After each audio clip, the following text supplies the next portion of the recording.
I see that Mr. Bingley continues his attentions to Jane, Lizzy. I'm very happy for her, Charlotte. She does seem very well pleased with him. I think if he continues so, she's in a fair way to be very much in love with him. And Mr. Bingley, do you think he is in love? It is clear that he likes her very much. Iemand die tegenover iedereen zo lief en vriendelijk is als Jane. Laat moeilijk raden wanneer het juist die ene uitverkorene betreft. But if a woman conceals her affection from the object of it, she may lose the opportunity of fixing it. There are very few of us have heart enough to be in love without encouragement. In 9 cases out of 10, a woman had better show more affection than she feels. Mr. Bingley undoubtedly admires Jane. She had better help his admiration on. Charlotte? Yes, she should secure him as soon as may be. If I were determined to get a rich husband, I dare say I should adopt such a plan.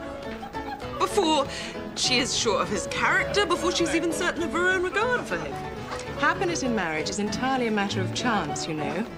There will always be vexation and grief. It is best to know as little as possible of the defects of the person with whom you are to pass your life. You make me laugh, Charlotte. But it is not sound. You know it is not sound. And that you would never act that way yourself. Now, children, I want to introduce you to the soldiers. Sir. This is Captain Carter.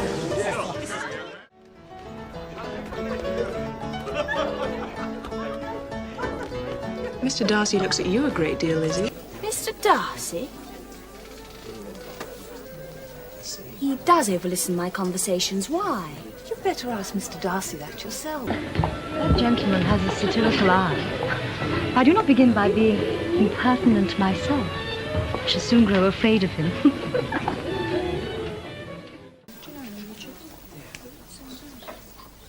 Do you not think, Mr. Darcy, I expressed myself remarkably well just now? You're talking of dancing. That always renders a woman eloquent. You are severe on us. It will be her turn to be teased now. I'm going to take you to the piano, Eliza, and you know what follows. You are a strange creature by way of a friend, Charlotte. Always wanting me to play and sing before anybody and everybody. If my vanity had taken a musical turn, you would have proved invaluable. But as it is... Oh, very well. There is a fine old saying, Mr. Darcy, with which everyone here is familiar. Keep your breath to cool your porridge. I shall keep mine to swell my song.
What a charming amusement for young people this is, Mr. Darcy.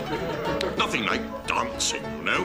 One of the refinements in every polished society. Certainly, sir. It has the advantage also of being in vogue amongst the less polished societies of the world. Every savage can dance. Do you not dance at St. James's? Never, sir. Do you not consider it really a proper compliment to the place? It is a compliment which I never pay to any place if I can avoid it. Lei ha un palazzo in città, immagino. What a fixing in town myself, for I am fond of superior society. But I did not feel quite certain that the air of London would agree with Lady Lucas. Capital, capital. Oh, Miss Eliza. Why are you not dancing? Mr. Darcy, allow me to present this young lady to you as a very desirable partner. You cannot refuse to dance, I'm sure, when so much beauty is before you. Indeed, sir, I've not the least intention of dancing. Please don't suppose that I moved this way in order to beg for a partner. I would be very happy if you would do me the honor of dancing with me, Miss Bennet. Thank you. But excuse me, I am not inclined to dance. But you excel so much in the dance, Miss Eliza, that it is cruel to deny me the pleasure of seeing you. When you see Mr. Darcy has no objection, although he dislikes the amusement so much in general. Mr. Darcy is all politeness. He is. And why should he not be, considering the inducement? For who could object to such a partner, eh, Darcy? Beg you would excuse me. Well, oh, capital, Lydia, capital.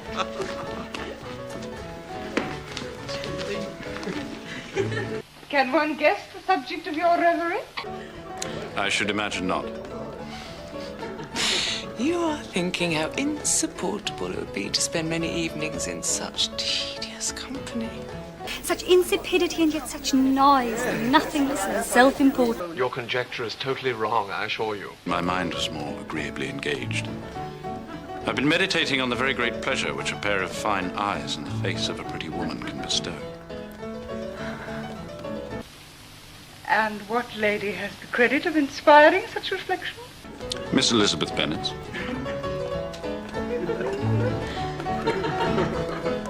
Miss Elizabeth Bennet. I am all astonishment.